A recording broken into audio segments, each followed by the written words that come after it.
Yeah, Niihau Island is considered Hawaii's forbidden island. Hmm. Let's see.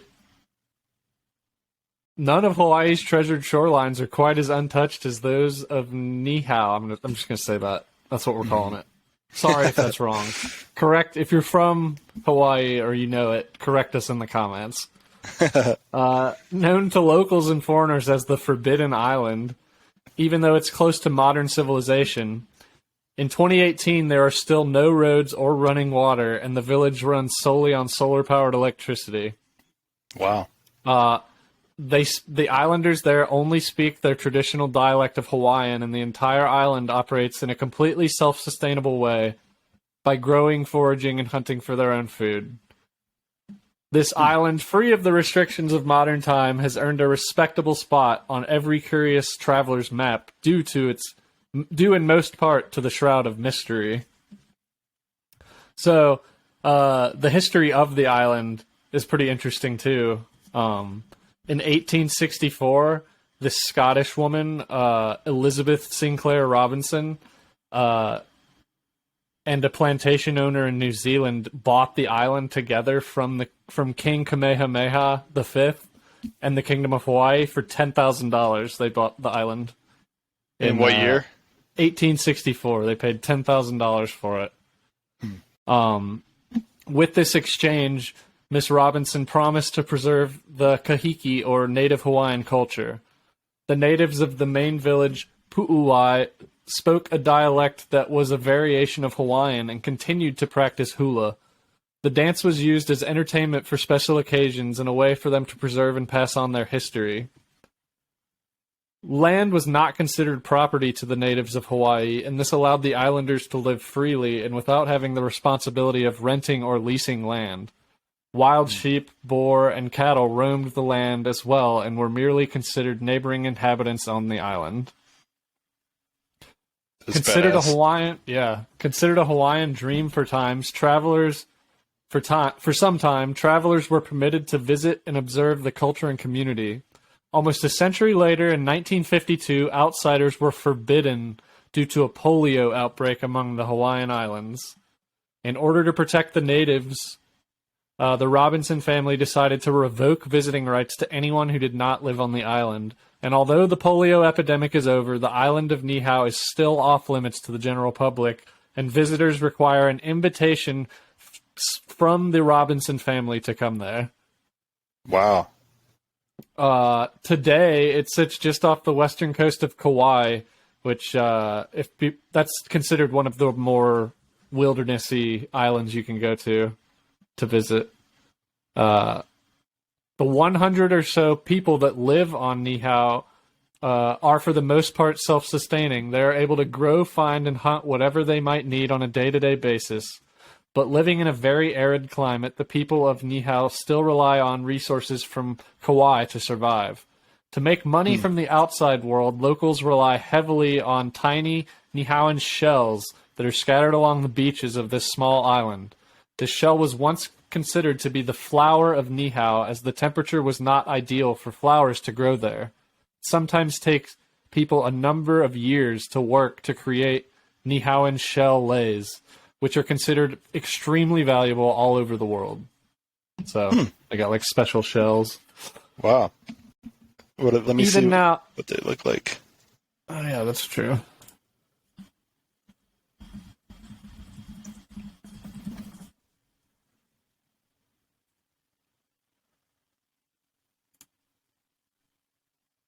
Looks kind of like a vertebrae almost. Yeah, like a snake skeleton or something. Yeah.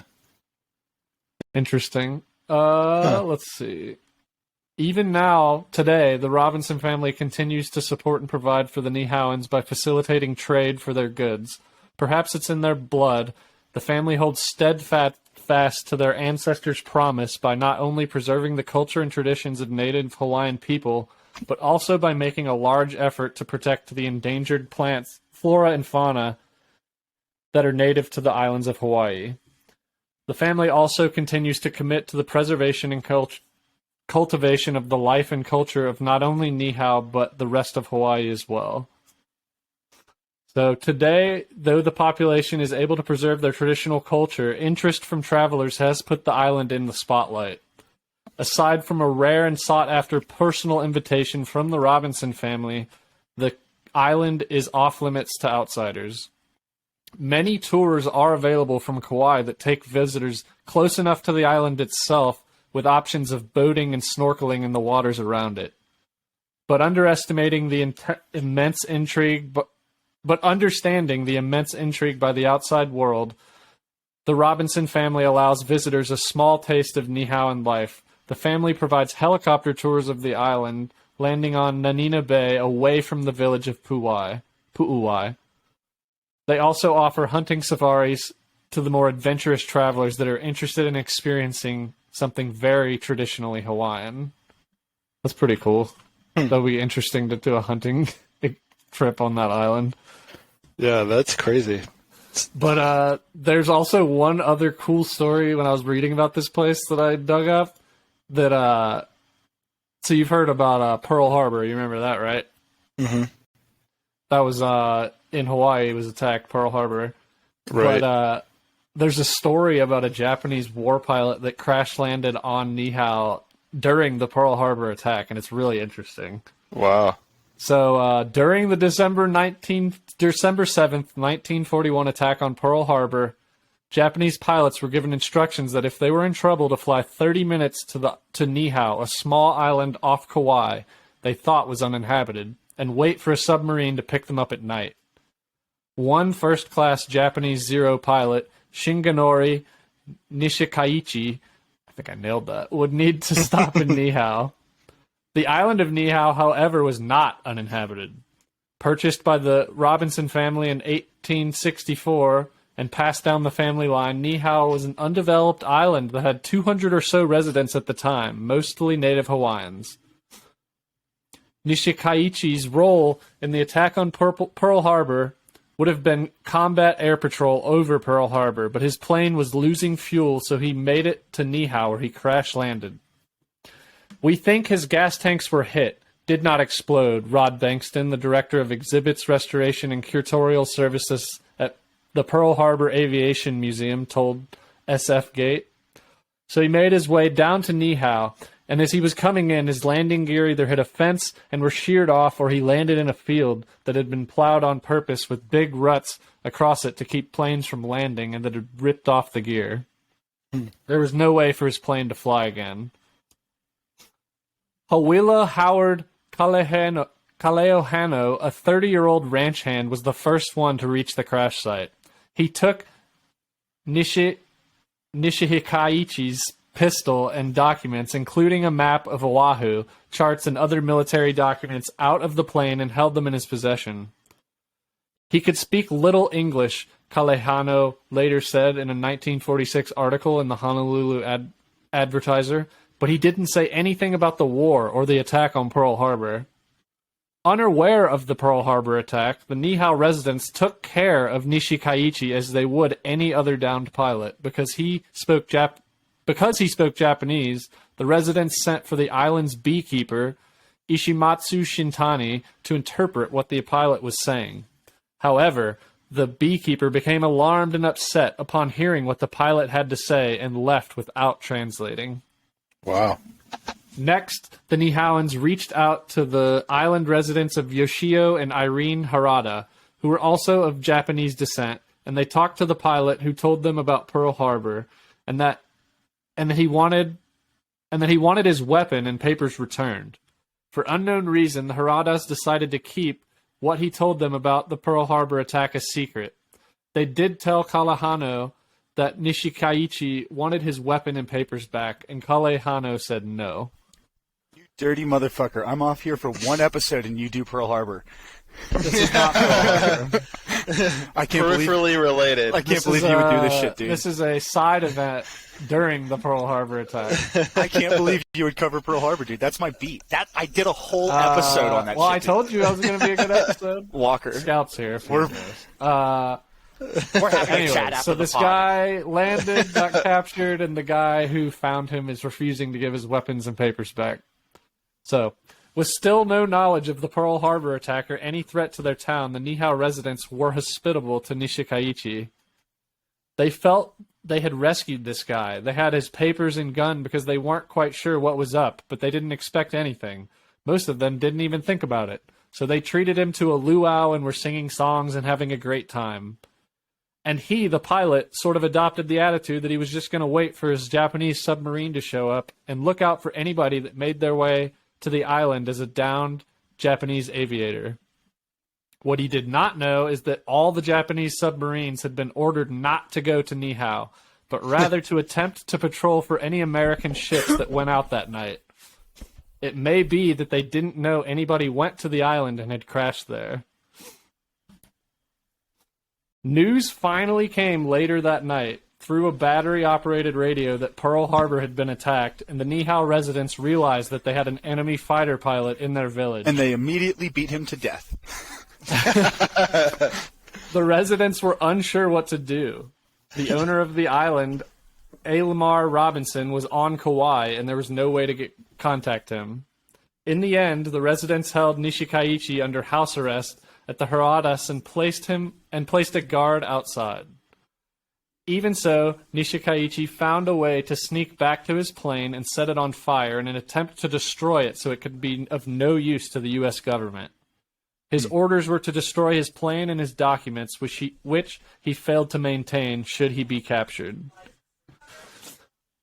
Between Monday, December 8th and Wednesday, December 10th, days after the Pearl Harbor attack, Nishikaichi talked a lot with the Haradas and convinced them to help him. Shintani, the beekeeper, was also brought back in to ask Kalehiano once more if Nishikaichi could get his papers and weapon back. Again, he said no. Nishikaichi and the Haradas knew that negotiating with Kalahano was not going to work, so Yoshio Harada snuck in and stole the pistol back, as well as a resident shotgun. Later, Harada and Nishikaichi returned armed to demand their documents. Then Nishikaichi took a shot at Kalehano, but he missed. I'm sorry. Kalehano got away and ran to warn the rest of the residents, who gathered together to form a plan. Sorry, is Harada also a Japanese pilot? Is there two Japanese pilots or one? Sorry. Who's Harada? One of them was like a neighbor who was of Japanese descent, I think. Okay. Sorry, Yeah. I just wasn't sure who was who. Thank you. Kalehano got away to warn the rest of the residents, who gathered to form a plan. Some built a fire to send a distress signal to Kauai. Others, including Kalehano, took a 10-hour boat trip to Kauai to let the owner of the island know. Meanwhile, the pilot terrorized the town and set Kalehano's house on fire. The pilot came back to town with the weapons that had been stolen, and he demanded to see their ranch land. And they made excuses. They couldn't produce the ranch hand. Oh, he had demanded to see the ranch hand, not land. They made excuses, and they couldn't produce the ranch hand because they didn't want to tell him that the ranch hand had gone for help. So he took hostages and threatened them if they didn't produce the ranch hand or his papers that had been taken, and bad things were going to happen. One of the hostages was Kealoha Ella Kanahele. Her 49-year-old husband, Benehakaka Kanahele, and others pretended to look for Kalehano to buy time until Ben saw an opportunity to make a move on the pilot. The pilot was faster, though, and pulled his pistol out and shot Ben, the Hawaiian Islander, 3 times, but this didn't stop him. It just made him mad. So he went over and he picked up the pilot and threw him against a stone wall. This all happened quickly. He threw him against the stone wall, and Ben's wife grabbed a rock and smashed the pilot's head. Almost immediately, the husband, Ben, was on top of him and slit his throat, and that was the end of the pilot. Damn. Yeah. Immediately after, Harada, who witnessed it all, turned the shotgun on himself and committed suicide. I got mad, Kanahele was quoted as saying later in an article. She was plenty mad, that woman, he said of his wife. She beat that pilot's brains out, and she did a good job. The morning after, On Sunday, December 14th, 1941, Robinson arrived on the island with Kalahano and the U.S. military, who examined the plane and pilot. The plane was hidden under some trees should another wave of Japanese planes fly over and see it.